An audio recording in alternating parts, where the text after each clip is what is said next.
Find vectors A and B are parallel. बोला है बेटा, vectors A and B are parallel. एकदम clearly बोला है. Vector A is 2y minus 3j plus AK. A मतलब ये बेटा अननोन है. A is some value, we don't know what it is. And vector B is given as 6i. Vector B is given as 6i minus bj, मतलब ये भी तो unknown हुआ ना बेटा, plus 3k. They have given two vectors and they have very clearly mentioned that these two vectors are parallel to each other, right? Then you have to find out A is how much, B is how much. Is it not very simple beta? How will we solve this? Come on, let us try to understand. Can I say AX upon BX should be same as AY upon BY should be same as AZ upon BZ. Now what is AX? 2. What is BX? 6. What is AY? Minus 3. What is BY? Minus B. Sign भी लेने का बेटा ध्यान से. What is AZ? छोटा a. And what is BZ? 3. Compare करो बेटा, answer आ गया. राइट, इसको आप दो पार्ट में स्प्लिट करो. एक पार्ट आप ये सॉल्व करो और एक पार्ट आप ये सॉल्व करो. Right, start solving the first part. Can I से 2 upon 6 is minus 3 upon minus b. इसका मतलब 1 upon 3 is minus minus plus 3 upon b. इसका मतलब b is 9. b is 9. मैंने ये सॉल्व किया. अब मैं ये सॉल्व कर रहा हूं. 2 upon 6 is a upon 3. Cross multiply. a is equal to 2 3s upon 6. बराबर ना बेटा, cross multiply. So a is 1. Right? It was a wonderful question. Answer to this question should be option A. Answer to this question should be option A. We are moving on to the next question. Question number 6. I told you very clearly that question number 6 is same as question number 2. Question number 6 is same as question number 2.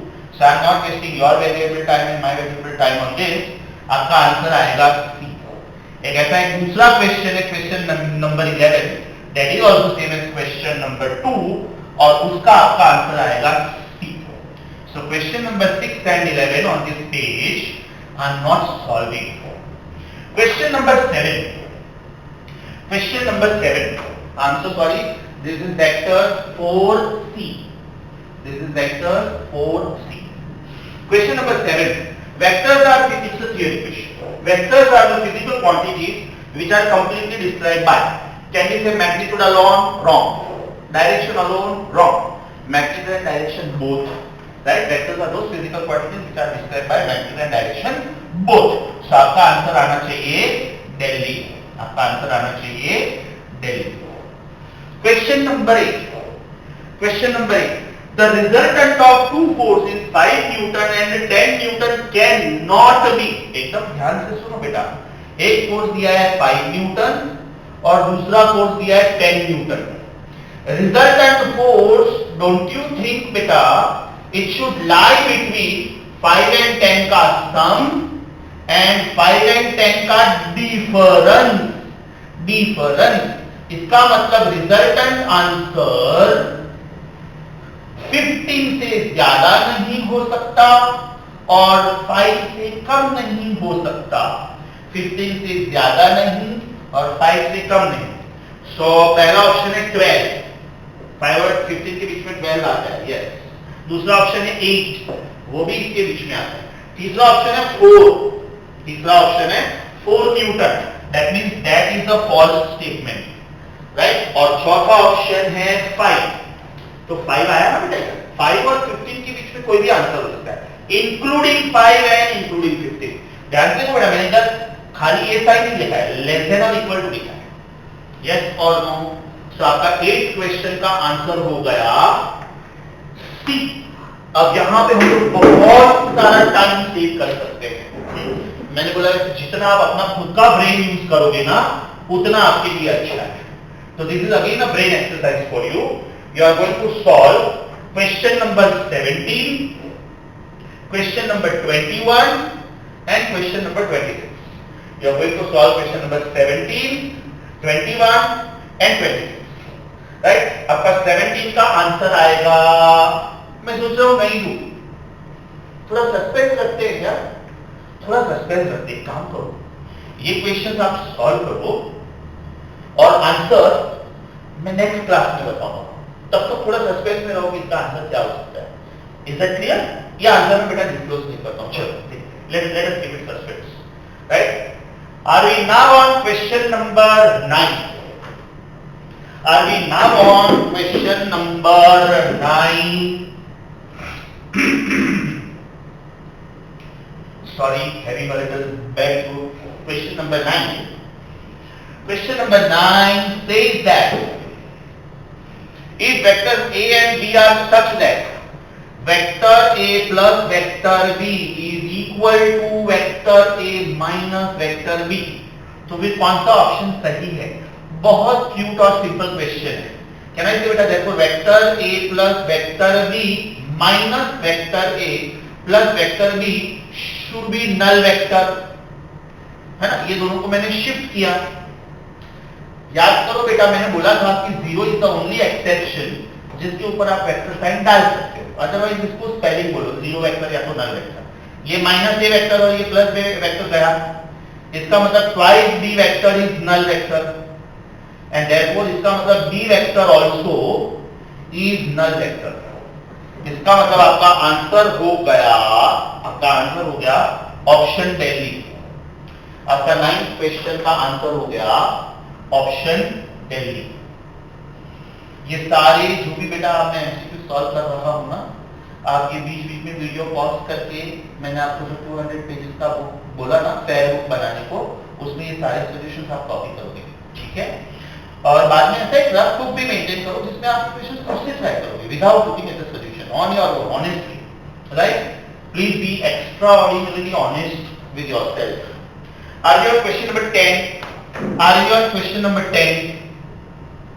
In question number 10 they are saying what is the magnitude of sum of the vectors?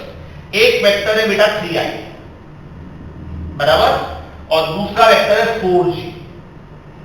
वो लोग क्या बोल रहे हैं, इनका सम ढूंढो, वो तो ढूंढो ही ढूंढो, और बाद में इसका मैग्नीट्यूड भी ढूंढो।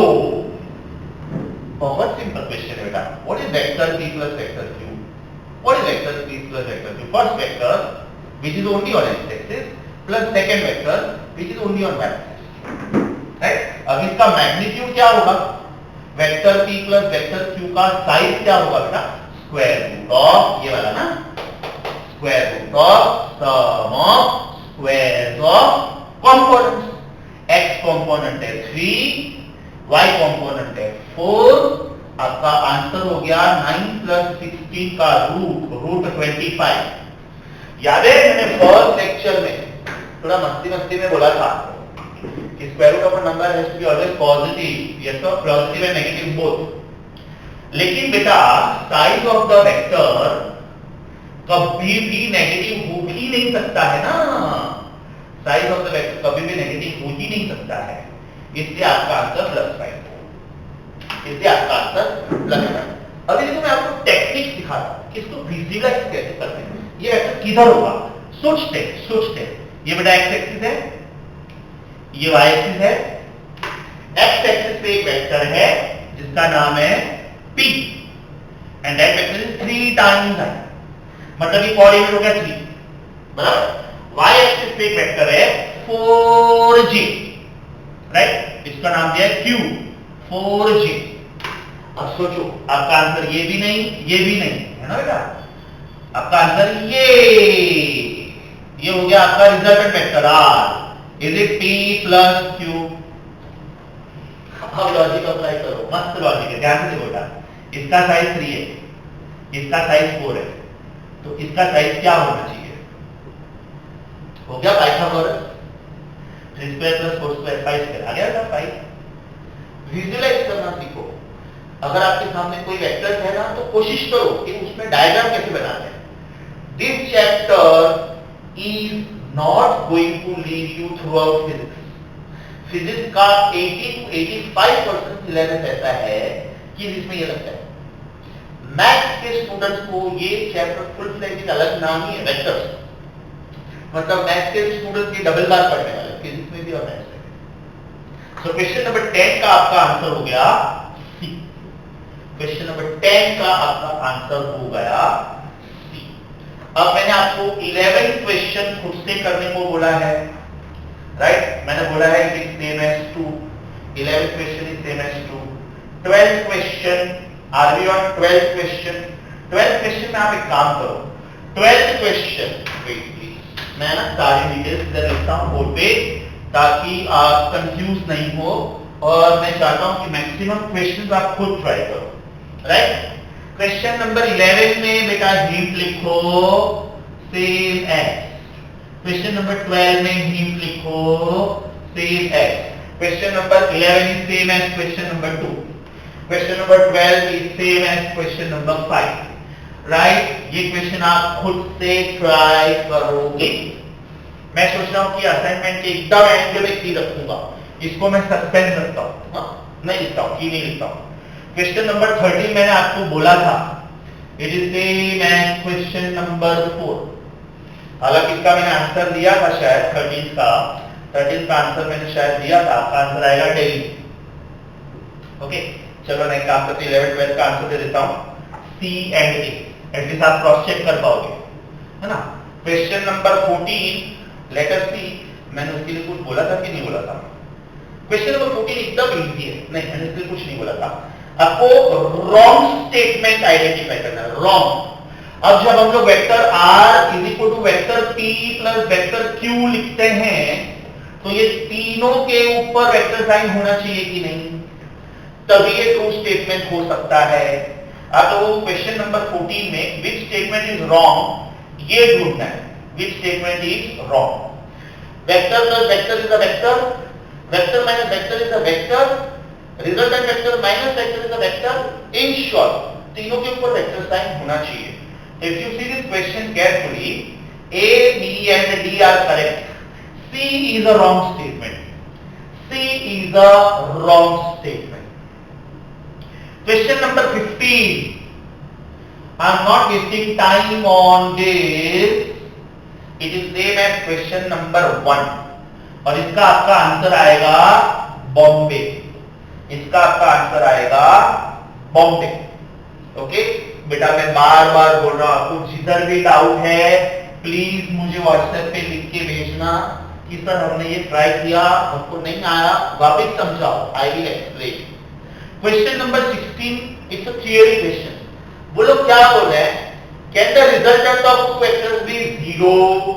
Can the resultant of two vectors be 0?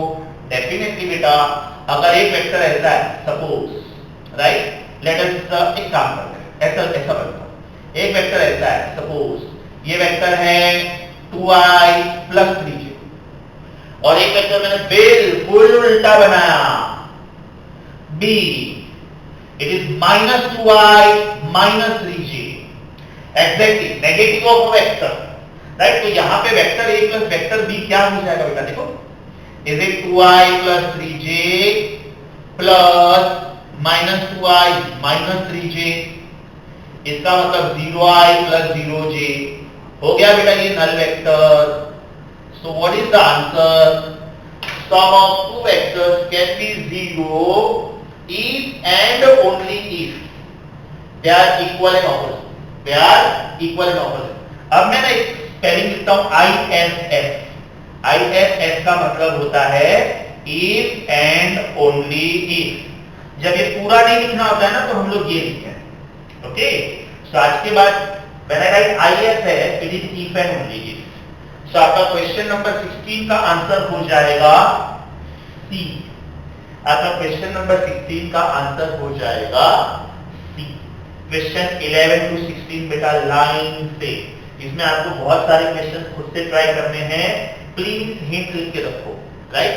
जब आप ये वीडियो देख रहे हैं आपके सामने जो बुक है प्लीज हिट लिख के रखो ताकि अपने फ्री टाइम में आप पीडीएफ फाइल से क्वेश्चन लेके ये सॉल्व कर सको। क्वेश्चन नंबर 17, ये बेटा मैंने बोला था question number 17 is same as question number 8। Question number 17 is same as question number 8. Question number 17 is same as question number 8. I am not wasting time on this question. Question number 17 का आपका answer आएगा daily. Question number 18, statement, two statements are made regarding three non-zero vectors. Vector A, B और C non zero है। एक काम करो बेटा, question number 18 में आपके साथ नेक्स्ट क्लास में डिस्कस करता हूं क्योंकि मुझे डायग्राम से थोड़ा एक्सप्लेन करना पड़ेगा आपको। हाँ, क्वेश्चन नंबर 18 हम लोग होल्ड पे रखते हैं। Reason, when I finish first 30 question of assignment में सारे सेम टाइप के क्वेश्चन पहले खत्म कर देते हैं, तो क्वेश्चन नंबर 18 का आंसर भी सस्पेंस रखो क्योंकि ये क्वेश्चन ही मैं होल्ड पे रख रहा हूं। क्वेश्चन नंबर 19 बहुत अच्छा question, very nice question. The maximum value of magnitude of resultant of two vectors is 24 units and the minimum value is 4 units, then what is the ratio. एक बात हमेशा ध्यान में रखो बेटा, जब आप दो वेक्टर्स को ऐड करते हो और जो आंसर आता है उसको मैक्सिमम बोलते हैं, और जब आप दो वेक्टर्स सब्ट्रैक्ट करते हो a माइनस बी चाहे b माइनस ए, इसको मैं r डैश बोल देता हूं, तो उसको मिनिमम आंसर बोलते हैं। आप सोचो ना, एक कॉमन सेंस की बात है, आपके पास 100 रुपीज है और आपके फ्रेंड के पास 20 रुपीज है, तो what is the maximum answer and what is the minimum answer? Product and division not allowed. Product and division अब तक हम लोगों ने किया ही है। So can you say 120 is the maximum answer and 80 is the minimum answer? Yes or no? अगर हम लोग एंगल्स के टर्म्स में सोचे तो आपका आंसर हमेशा सम और डिफरेंस के बीच में होता है। अब यहाँ पे उन्होंने क्या बोला है कि मैक्सिमम आंसर 24 है शायद, है ना? मैक्सिमम आंसर 24 है, यस, मैक्सिमम आंसर 24 है। इसका मतलब a प्लस बी 24 हो गया बेटा। उन्होंने वेक्टर का नाम p एंड q दिया, ठीक है, p एंड q 24 हो गया बेटा, एंड p माइनस q 8 हो गया, p माइनस q 8, बहुत सिंपल साइमल्टेनियस इक्वेशन हो गया। q गया, so 2p is equal to 32, so p is equal to 16, now p is equal to 16, वो p is equal to 16 इधर डाल दो, 16 plus q is equal to 24, so q is equal to 8, right? p upon q पूछा है, p upon q पूछा है, so this is 16 upon 8, answer is 2 upon 1, answer is 2 upon 1। so आज के बाद याद रखो बेटा, मैक्सिमम ऑफ टू वेक्टर्स का मतलब होता है इनको ऐड करना, and minimum value of two vector होता है जो टू सब्ट्रैक्ट। इसका एक्चुअल मतलब क्या होता है? इसका मतलब angle between this two vectors must be 0, they are parallel vectors, and angle between this two vectors must be 180। ये भी ध्यान में रखो, ये भी ध्यान रखो। क्वेश्चन नंबर 19 का आपका आंसर आएगा दिल्ली। क्वेश्चन नंबर 19 का आपका आंसर आएगा Delhi. Are we on question number 20? Are we on question number 20? Question number 20 में बेटा मैं टाइम वेस्ट नहीं कर रहा हूं, it is same as question number 1 of your assignment, and उसका आपका आंसर आएगा बॉम्बे, राइट? मैं बार बार बोल रहा हूं बेटा, आपको जो भी नहीं समझा प्लीज मुझे व्हाट्सएप कर दो। Which one of the following cannot be resultant of vectors of size 5 and 10? Which cannot be the resultant of vector of size 5 and 10? अब ये क्वेश्चन भी बेटा which of the following cannot be your answer के जैसा है।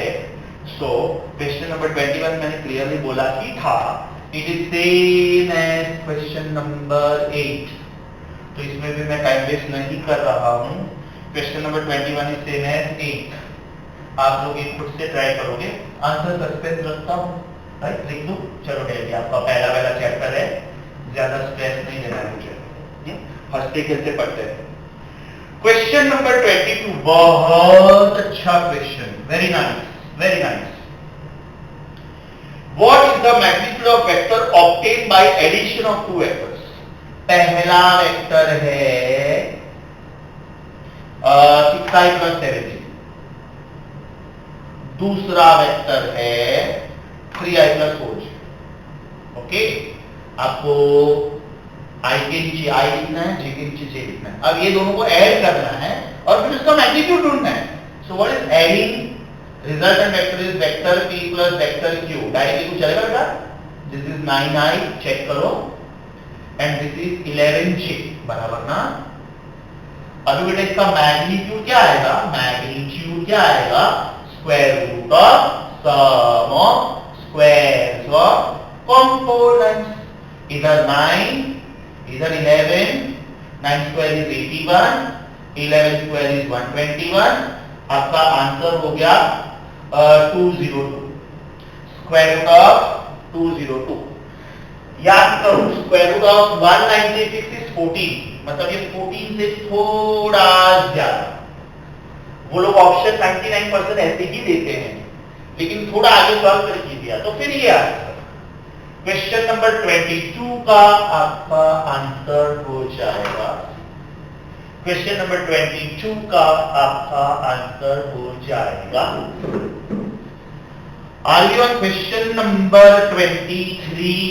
शायद मैंने बोला था किसी का तो सिमिलर क्वेश्चन है ये. Yes, I remember. It is question number 23. It is